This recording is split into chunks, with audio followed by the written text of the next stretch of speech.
지난주에 이어서 신앙의 기초, 기본에 대해서 함께 은혜를 나누겠습니다.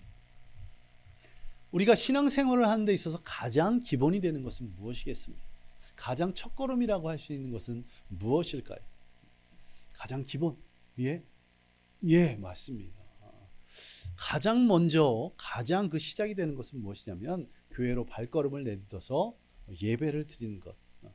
교회에 출석해서 예배를 드리지 않는다면 예수님과는 아무런 관계를 맺을 수가 없기 때문에 그렇습니다. 신앙의 기본, 신앙의 첫걸음은 교회에 출석해서 예배를 드리는 것입니다. 자, 그런데 그렇다면 나는 어떻게 해서 교회에 출석해서 예배를 드리게 되었을까요? 태어나서 보니 우리 가정이 믿는 집안인 겁니다. 그래서 교회에 나가 예배를 드리는 것이 아주 자연스러운, 당연했던 분들이 계실 것입니다. 이런 분들을 모태신앙이라고 하죠. 어머니의 뱃속에서부터 신앙을 가졌다. 정확하게 표현하면 어머니 뱃속에서부터 교회를 출석했다지 어머니 뱃속에서부터 신앙을 가진 것은 아닐 것입니다. 자, 모태 출석이 정확한 것이겠죠. 조금 뭔가 모태신앙에 비해서는 격이 약간 떨어져 보이는 느낌이 살짝 없지 않아 있는데요. 자, 어떤 분들은 또 어떻습니까? 어떤 누군가가 나에게 교회 출석을 권유해서 교회로 오게 된, 그래서 예배를 드리게 되는 경우가 있을 것입니다. 목사님일 수 있고 사모님일 수 있고 또 장로님일 수 있고 권사님일 수 있고 집사님일 수 있고 교회 다니는 친구일 수도 있고요. 또 아니면 전혀 내가 알지 못했던 나와는 전혀 상관이 없는 그런 사람일 수도 있습니다. 자, 여러분은 어떻게 교회에 출석하시게 되었습니까? 이 자리에 계신 분들은 다 각각의 차이들이 있을 것인데 저는 부모님의 권유라기보다는 강요. 어머님이 들으실 것 같은데. 우리 김남희 집사님은 어쩌다 보니 교회에서 교회가 집 근처에 있어서 교회에서 놀다 보니 거기 친구가 있고, 또 회영이는 모태 출석이죠. 그리고 미희는 남희 집사님 언니 덕분에 우리 수빈자매는 결혼해서 남편 덕분에. 자, 그런데 교회에 출석해서 예배 드리는 것만으로 그리스도인이라고 할 수 있느냐는 것입니다. 교회에 출석해서 예배를 드리기만 하면 그리스도인이 될까요? 아니요. 그렇지 않습니다. 자, 태어나면서부터 또 누군가에 의해서 교회에 출석해서 예배는 드리지만 그 사람을 그리스도인이라고 부르지는 않습니다. 자, 그냥 내가 태어나서 교회 또 누군가에 의해서 예배를 드리다가 어떻게 해요? 하나님의 은혜로 예수 그리스도를 구주로 믿게 되었고 그로 말미암아 구원받은 사람, 그런 사람을 그리스도인이라고 하는 것입니다. 자, 교회에 출석해서 예배를 드리는 것이 첫 시작이기는 하지만 진정한 신앙생활의 시작, 가장 중요한 것은 무엇이냐면 내가 하나님의 은혜로 예수 그리스도를 구주로 믿고 그로 말미암아 구원함을 입게 된 것, 이것이 진정한 그리스도인의 첫 발걸음이라는 것입니다. 그리고 우리가 잊지 말아야 될 것은 무엇이라고요? 우리가 지난주에 함께 나눴던 것처럼 이 모든 일 가운데 하나님의 택하심이 있었다는 것입니다. 내가 선택해서 나의 결정으로 내가 이제 교회에 가겠다고 그렇게 마음 먹은 것이 아니라는 것입니다. 그것보다 먼저 하나님의 택하심이 있으셨다는 것입니다. 나를 언제 택하셨다고요? 하나님께서는 내가 교회에 출석하기로 결정하기, 그 얼마 전에 나를 택하신 것, 그것이 아니라 바로 창세 전부터 우리를 택하셨다는 것입니다. 그리고 지난주에는 우리를 그렇게 창세 전부터 우리를 택하셨기에 성령의 열매를 맺는 삶, 그리고 서로 사랑해야 한다고 그렇게 은혜를 나눴습니다. 자, 우리가 하나님을 선택한 것이 아니라 하나님께서 먼저 그것도 창세전에 우리를 택하셨습니다. 자, 그렇다면 하나님께서는 왜 우리를 택하셨을까요? 하나님께서 왜 우리를 택하셨을까요? 그 이유에 대해서 오늘 본문에서 말씀하고 있습니다. 오늘 본문을 한번 펼쳐서 보시기 바랍니다. 오늘 본문을 모르신다. 이것을 처음 봤다면 이거 굉장히 심각한 겁니다. 여러분이 문제라기보다는 우리 교회의 문제고 목회자인 저의 문제라고 할 수 있는데요. 자, 오늘 본문 요한복음 3장 16절은 작은 복음, 복음서 안에 복음이라고 불리는 그런 구절입니다. 신구약 성경을 압축하면, 그래서 하나의 구절로 만든다면 바로 오늘 본문이 될 것입니다. 자, 교회에 출석하고 있는 사람이라면 모를 수 없고, 어쩌면 교회에 출석하지 않는 사람도 한두 번 정도는 들어봤을 구절이 바로 오늘 본문입니다. 자, 오늘 본문에서 어떻게 말씀하고 있습니까? 자, 하나님이 세상을 이처럼 사랑하사 독생자를 주셨으니 이는 그를, 예전엔 이는 저를 이라고 했는데, 이는 그를 믿는 자마다 멸망하지 않고 영생을 얻게 하려 하심이라. 자, 우리를 창세전부터 택하신 이유가 무엇이냐면 바로 하나님이 세상을 이처럼 사랑하사, 우리를 사랑하셔서, 다른 이유가 아니라 우리를 사랑하셔서 창세전부터 우리를 택하셨다고 그렇게 말씀하십니다. 사랑이 없이는 저와 여러분을 택할 수가 없습니다. 왜 그렇습니까? 하나님께서 저와 여러분을 택하셨다는 것, 이것은 단순히 하나님께서 우리를 툭 찍어서 너 내 아들 해, 내 딸 해, 나를 믿어, 내가 너를 구원할게, 이것이 아니라는 것입니다. 저와 여러분은 본래 어떤 사람이었습니까? 죄인이었습니다. 죄인. 그렇다면 그 죄인이 맞게 되는 결과가 무엇입니까? 죄의 삭은 사망. 로마서 6장 23절에 분명하게 죄의 삭은 사망이라고 말씀하고 있습니다. 죄로 인해서 우리는 죽을 수밖에 없고, 죽어서 지옥에 떨어질 수밖에 없는 우리들이라는 것입니다. 그런데 우리가 구원받으려면 어떻게 될까요? 우리의 스스로의 능력으로는 우리를 구원할 수 없습니다. 우리에게 천국을 우리 스스로 가져갈 수 없다는 것입니다. 우리가 구원받기 위해서는 누군가 우리의 죄를 대신 짊어져야 됩니다. 그리고 죄를 대신 짊어진다는 것은 무엇입니까? 쉽게 말하면 대신 죽는 것. 왜요? 이 죄는 죽어야만 사해지기 때문에, 해결되기 때문에 그렇습니다. 하나님께서 우리를 창세전부터 택하셨다는 것, 그것은 어떤 의미냐면 죄인된 우리를 구원하시겠다는 것, 그것입니다. 그리고 우리를 살리시고 대신 죽으시겠다는 것입니다. 하나님께서 우리를 창세전부터 택하셨다는 것, 창세전부터 무엇을 각오하셨다는 거라는 거라고요? 창세전부터 희생을 각오하신 것. 그래서 사랑하셨기에 우리를 택하신 것입니다. 이것은 사랑 없이는 불가능한 것입니다. 하나님이 세상을 이처럼, 어느 만큼, 당신께서 희생할 만큼, 기꺼이 희생할 만큼 우리를 사랑하셨다는, 얼마나 감사한 것입니다. 우리는 그 사랑을 받을 자격이 되지도 않는데, 하나님과 그런 관계를 맺은 적도 없는데, 하나님께서 이미 창세전부터 우리를 사랑하셔서 그 사랑으로 우리를 택해 주신 것입니다. 중세시대의 교비였던 성 어거스틴은 이러한 우리를 향한 하나님의 사랑, 그 사랑을 이렇게 묘사했습니다. 하나님은 이 세상에서 사랑할 사람이 단지 한 사람밖에 없는 것처럼 우리 한 사람 한 사람을 사랑하신다. 하나님께서는 우리를, 세상을 이처럼 사랑하셨다고 말씀하십니다. 모든 사람에게 보편적으로 사랑하셨다.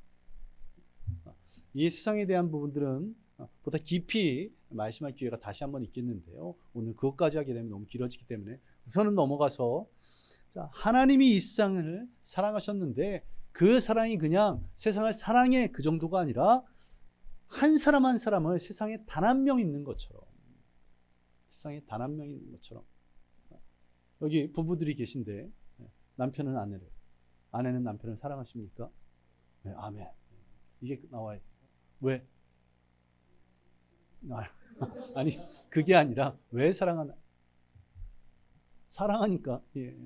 단 한 명밖에 없는 그런 사랑. 하나님께서는 그 사랑으로 우리를 사랑하신다는 거예요. 그 사랑. 그리고 그 사랑하신다는, 하나님께서 사랑하신다면 무엇이 필요합니까? 사랑하면 그 증거가 있어야죠. 말로만 사랑하는 것이 아니라 그 사랑을 보여줘야 되는데, 다시 본문을 보시기 바랍니다. 하나님이 세상을 사랑하사 독생자를 주셨으니라고 말씀하고 있습니다. 하나님은 말로만 사랑한다고 그렇게 한 것이 아니라 행함으로 그것을 보여주고 계십니다. 우리 로마서 5장 8절을 자막을 보면서 함께 읽겠습니다. 우리 함께 읽습니다. 시작.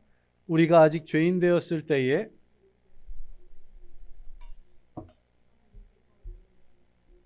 확증하셨습니다. 하나님께서 우리에 대한 당신의 사랑을 증명하셨다는 거예요. 하나님이 우리를 사랑한다. 내가 너희를 사랑해서 창세 전부터 택했어. 그리고 그냥 가만히 내버려 두신 것이 아니라 어떻게 해요? 우리를 사랑하셔서 우리를 구원하시기 위해서 누구를? 예수 그리스도를 이 땅에 보내시는 것. 독생자 보내셨다고 그렇게 말씀하고 있습니다. 자, 어떤 분들은 이렇게 생각할 수가 있습니다. 하나님이 우리를 사랑하셨어? 그러면 하나님이 직접 오시지 왜 죄 없는 아들을 이 땅에 보내서 희생하셨을까? 왜 하나님께서는 당신이 직접이 아니라 독생자 예수 그리스도를 보내셨을까요? 물론 이것도 삼위일체론에 입각한다면 하나님께서 직접 오신 것이라고 할 수 있지만, 왜 아들, 독생자라는 표현을 해서 예수 그리스도를 이 땅에 보내셨을까요? 이것은 가장 고귀한 사랑을 우리에게 표현하시기 위해서 그렇게 하신 것입니다. 아마 저와 지금 이 자리에는 저희 첩밖에 그것을 알지 모를 텐데요. 여러분들은 머리로는 이해하지만 그것을 직접적으로 경험하지를 못했을 테니까요. 자, 제가 어제 뉴스를 봤는데 제주도에서 안타까운 사건이 있었습니다. 물에 빠진 새 아이를 구조하기 위해서 40대 아빠가 물에 뛰어들어가서 새 아이를 구조하고는 본인은 물에 휩쓸려서 죽게 된 너무나 안타까운 사건이죠. 그 기사를 보면 이렇게 표현하고 있더라고요. 해조류를 채취했다는데 이제 밀물과 썰물이 있는 관계로 아이들이 물 안에 밀물이 돼가지고 갇혔던가 봅니다. 그래가지고 아이들의 소리를 듣고는 그 기사의 아빠가 소리를 듣자마자 즉시라고 표현하고 있습니다. 이것저것 고민하지 않고 즉시. 하나님께서 예수 그리스도를 이 땅에 보내셨다는 것은 우리를 위해서 당신 스스로가 아니라 아들 독생자 예수 그리스도를 대신 십자가를 지게 하셨다는 것은 표현할 수 있는 최고의 사랑을 표현한 것입니다. 세상에 어떤 부모가 타인을 위해서 자기 자식을 대신 희생시킬 수 있을까요? 이것은 불가능한 일입니다. 결혼해서 자녀를 낳아본 분들은 분명히 공감하실 것입니다. 아이가 아프면 어떤 마음이 드나요? 내가 대신 아픕니다. 그런 마음이 들 정도인데 나를 대신해서 타인을 위해서 대신 자녀를 희생시킨다고요? 있을 수 없는 일입니다. 그런데 하나님은 내가 너희를 사랑한다. 이 말씀을 지키시기 위해서 우리에게 최고의 사랑을 드러내셨는데 그것이 바로 무엇이라고요? 독생자 예수 그리스도를 이 땅에 보내신 것이라고. 이러한 하나님의 사랑, 이 사랑은 세상이 그 어떤 것과도 비교할 수 없는 그런 사랑입니다. 이 세상 누구도 흉내낼 수 없는 그러한 사랑이라는 것입니다. 오직 하나님만 보여줄 수 있는 그 사랑. 아들을 우리 죄를 위해서 세상에 보내셨습니다. 그리고 그 아들에게 우리의 모든 죄를 대신 짊어지게 하셨습니다. 그리고 그 아들을 십자가에 달려 모진 고난을 받으시고 온몸에 물을 다 쏟으시고 죽게 하셨다는 것입니다. 죄와는 아무런 상관없고 죄를 알지도 못하는 그 예수 그리스도께서 인간의 몸에 이 땅에 오셨고 인간으로 십자가에 달려 모진 고통당 죽음을 당하셨다는 것입니다. 이로 인해 우리는 그 하나님의 은혜, 그 사랑을 받게 된 것입니다. 그리고 그로 말미암아 우리의 죄가 용서를 받고 구원에 이르게 되고 천국 소망을 품고 영원한 생명을 얻게 되는 것입니다.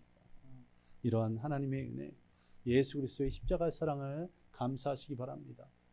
내가 어떤 상황에 처해 있든지 단 한 가지, 하나님께서 또 예수 그리스도께서 나를 위해서 이러한 은혜와 이러한 사랑을 베푸셨다는 것, 그것 하나만으로 감사할 수 있는, 그것 하나만으로 하나님께 영광을 돌릴 수 있는 저와 여러분들 되시기를 간절히 소망합니다.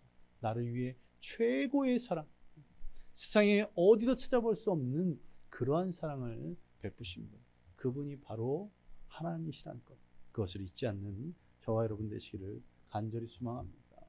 그리고 그러한 사랑을 베푸심으로 말미암아 우리에게 어떠한 은혜, 어떤 축복이 주어졌습니까? 다시 본문을 보시면 이는 그를 믿는 자마다 멸망치 않고 영생을 얻게 하려 하십니다. 아멘, 아멘. 자, 여기서의 멸망은 무엇입니까? 파괴되다, 죽는다, 이런 말입니다. 이 단어는 영원히 회복이 불가능한 상태, 다시 회복할 수 없는 그러한 상태를 의미하는 그런 단어입니다. 자, 다시 말하면 소망이 전혀 없는 상태, 그런 소망이 전혀 없는 상태에 빠지지 않도록 우리를 어떻게 하셨다고요? 예수 그리스도를 보내시고 십자가에 달려 죽으심으로 우리의 죄를 대신 지게 하셨다고. 그리고 그로 말미암아 우리가 무엇을 얻게 됐다고요? 영생을 얻게 하려 하십니다. 영생을 얻게 하려 하십니다. 하나님이 나를 사랑하셨습니다.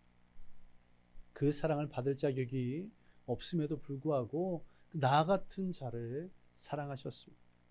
죄로 말미암아 영원한 심판에 처해질 나를 사랑하셨다는 것입니다. 그리고 그 사랑 안에 있는 그 사랑으로 나를 위해서 그 아들 예수 그리스도를 이 땅에 보내셨습니다. 나의 죄를 용서하시기 위해서, 나를 구원하시기 위해서 그분을 그냥 보내시기만 한 것이 아니라 그 죄를 대신 짊어지시도록 고난당하시고 피 흘려 죽게 하셨다는 것입니다. 그리고 그 은혜, 그 사랑으로 말미암아 저와 여러분이 지금 이 자리에 있을 수 있는 것입니다. 창세 전부터 택하셨다는 것, 그것은 이처럼 놀라운 것입니다. 고귀한 것입니다. 감사한 것입니다. 그 하나님의 사랑, 그 은혜에 날마다 감사하는 저와 여러분 되시기를 간절히 소망합니다. 그 택하심이 있었기에, 그 은혜가 있었기에, 그 사랑이 있었기에 우리가 지금 이 자리에서 예배드릴 수 있었고, 하나님의 아버지라 부를 수 있었고, 예수 그리스도 말미암아 구원을 받았고 천국 소망을 품고 살아갈 수 있었다는 것입니다. 그 은혜와 사랑, 그것이 그냥 우리의 머릿속에서만 그렇지 하고 끝나는 것이 아니라 내 심령, 내 가슴에 깊이 새겨지기를 간절히 소망합니다.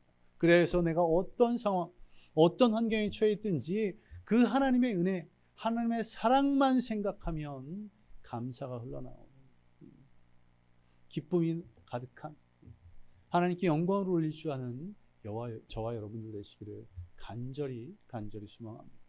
이제 한 예화로 말씀을 마무리하고자 합니다. 영국의 유명한 설교가 스펄전 목사님이 계십니다. 그분이 어느 하루 말씀을 준비하시다가 통곡을 하셨답니다. 그 목사님이 우는 소리를 듣고 사모님이 오셔서 무슨 일이 있냐고, 교회에 어떤 문제가 생겼냐고, 당신이 어제 몸이 문제가 있냐고 그렇게 놀라서 물었더니 이런 말씀을 하셨다는 겁니다. 하나님의 은혜, 예수 그리스도의 십자가 사랑에 대한 설교를 하려고 말씀을 준비하는데 내 눈에서 눈물이 흐르지 않는다. 그 은혜와 그 사랑을 생각하며 묵상하며 연구하며 말씀을 준비하는데 내 눈에서 눈물이 흐르지 않았다고, 그것을 안타까워하시며 통곡을 하셨다는 것입니다. 그 하나님의 사랑, 그 하나님의 은혜를 생각하기만 하면 우리 안에서 눈물이 흐를 수 있습니다. 그냥 머리로만 이해하는 것이 아니라 우리의 심령으로 받아들이고 우리의 가슴으로 이해하는 그 사랑, 그 은혜가 되기를 간절히 소망합니다. 우리 함께 기도하겠습니다. 오늘 말씀을 생각하며 우리 함께 기도합니다. 하나님께서 내게 베푸신 사랑이 얼마나 귀한 것인지, 창세 전부터 나를 택하셨다는 것이 얼마나 큰 사랑인지, 하나님, 내가 그것을 결코 잊지 않게 하여 주옵소서. 내 삶에 조금 어려운 일이 닥친다고, 내 삶에 문제가 있다고 원망하고 낙심하는 그것이 아니라 하나님이 내게 베풀어 주신 그 은혜, 그 사랑만 생각하면 감사가 넘쳐나는, 또 하나님께 영광이 넘쳐나는 그런 우리 모든 성도들 될 수 있도록, 그 십자가 사랑만 생각하면 감사의 눈물이 흐르는 그런 우리 모든 성도들이 되도록 주님, 우리에게 역사해 달라고, 오늘 이 예배를 통해서 이 약속의 말씀 붙들고 하나님의 세상을 사랑하사 독생자 예수 그리스도를 보내셨고, 그로 말미암아 우리가 멸망치 않고 영생을 얻게 되었다는 것, 그것을 믿고 그 믿음으로 말미암아 우리가 구원받아 진정한 그리스도인을 겁니다. 그의 은혜를 우리에게 허락하여 주옵소서. 우리 이 시간 함께 기도하겠습니다. 기도합니다. 아버지 하나님, 아버지 하나님,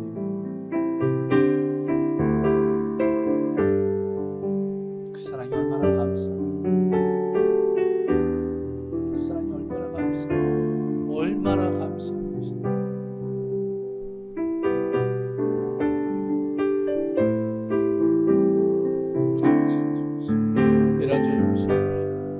잊지 않게 하여 주옵소서. 잊지 않는 것뿐만 아니라 그 사랑에, 그 은혜 날마다 감사할 수 있도록, 다른 어떤 것으로 힘들다, 낙심, 원망하는 것이 아니라 그 사랑만 생각하며, 그 베풀어 주신 은혜만 생각하며 감사가 넘치는, 기쁨이 넘치는, 하나님께 영광이 넘치는, 찬양이 넘치는 그것을 잊지 않도록 주여, 내가 머리로만이 아니라 우리의 심령, 우리의 가슴으로 그것을 이해하고 받아들이는 내가 될 수 있도록 주님 역사해 주옵소서. 그 은혜, 그 사랑에 감사합니다.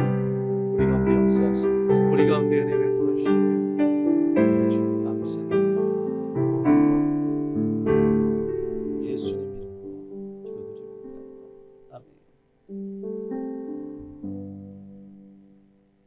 아버지 하나님, 감사드립니다. 오늘도 이 예배 가운데 우리에게 말씀하여 주시고 우리에게 은혜 베풀어 주시니 감사드립니다. 우리가 결코 잊지 않게 하여 주옵소서.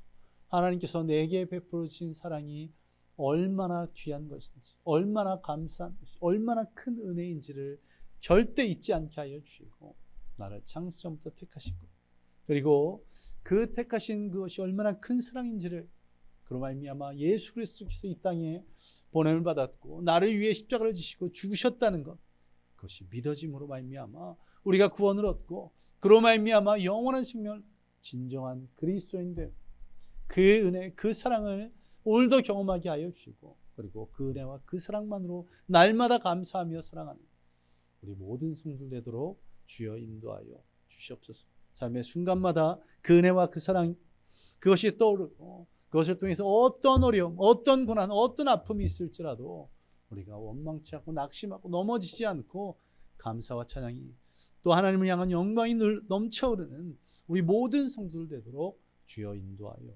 주시옵소서. 그 사랑, 그 은혜 감사드립니다. 예수님 이름 간절히 기도드리옵나이다. 아멘. 이제는 우리 주 예수 그리스도의 은혜와 무한하신 하나님의 사랑하심과 성령님의 함께하심과 충만하심이 오늘 그 말씀을 통해서 은혜 받은 모든 성도들 머리 위에 임하기를 예수 그리스도의 이름으로 간절히 축원하옵나이다. 아멘. 아멘.